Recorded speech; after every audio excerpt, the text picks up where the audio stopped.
Using everyday phrasal verbs is perfectly natural in everyday English. Native speakers like me use them all the time. But if you're working in a business environment or maybe preparing for an English exam like IELTS or Cambridge, sometimes a more formal alternative can make you sound much more professional and precise. So in today's lesson, we're going to look at 4 really common phrasal verbs and swap them for their more formal, often single word equivalents. As always, there's a free PDF guide to accompany this lesson with all the words and examples we cover today. If you're already on my email list, it'll be sent straight to your inbox. If not, you can download it from the link in the description below. Hi, I'm Steve. Let's do this. Our first common phrasal verb is find out. This means to discover a piece of information. For example, I need to find out what time the plane leaves. now that's perfectly fine for informal conversations with friends and family. But in more formal business situations, a great alternative is ascertain. Ascertain also means to find something out, this time for certain, to make sure of. Listen to this. Please ascertain the exact time of our client's arrival. See how that sounds a lot more professional? Ascertain. To say this naturally like a native speaker would, change the ER in the middle to the schwa sound. That's that little sound. Make it by keeping your tongue flat in your mouth. From here, just going It's a tiny little sound, but it's really important in English. So slowly, this word now sounds like this. Ascertain. And at a normal speed, ascertain. You try.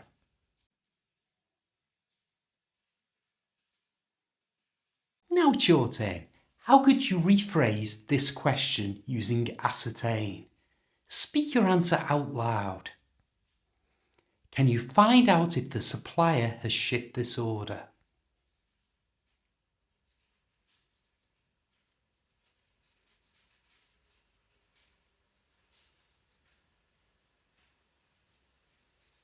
Could you ascertain whether the supplier has shipped this order? Next, we have the phrasal verb look into. This means to examine the facts about a problem or a situation. For example, There's a problem with my car. Can you look into it for me?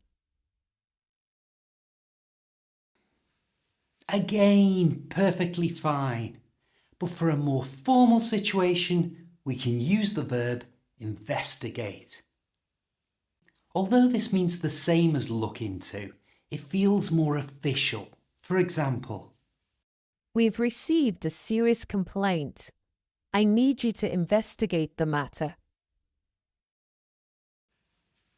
investigate is often used when someone needs a more serious or detailed examination than look into. To say this naturally, you need to stress vest. To do this, just pronounce it really clearly. Investigate. A good tip to getting this right is to nod your head as you say it, like this. Investigate. You try. Investigate.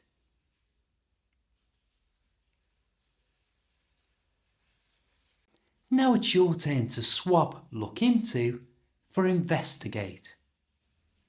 The team will look into the reasons for the drop in sales.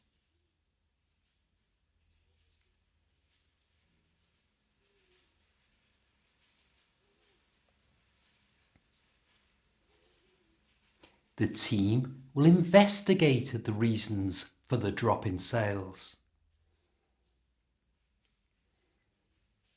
Our third phrasal verb is put off.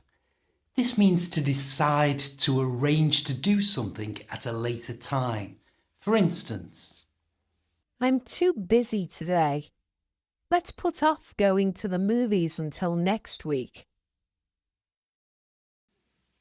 now a very common but more formal word we can use for put off is postpone. This is used all the time in businesses, both in spoken and written English. For example, The meeting has been postponed until further notice.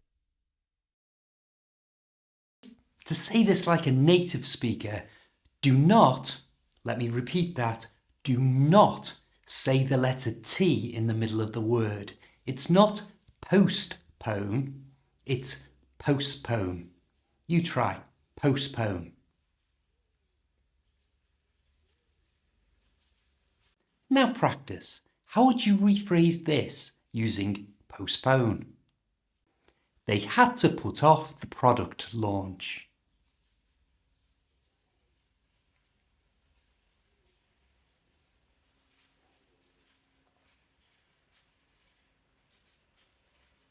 They had to postpone the product launch.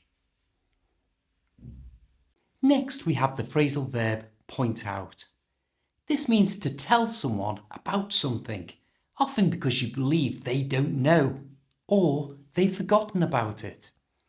For example, And I just point out, we've spent a lot on electricity this month.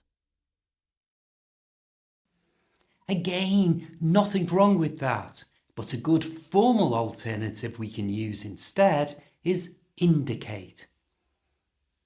Indicate, just like point out, can mean to bring to someone's attention, to make it clear. But it's often used in more formal discussions or written reports. For example, The latest figures indicate a significant growth in market share. now it's your turn to practice with indicate. Use it in this sentence in a natural way. The report points out several areas for improvement.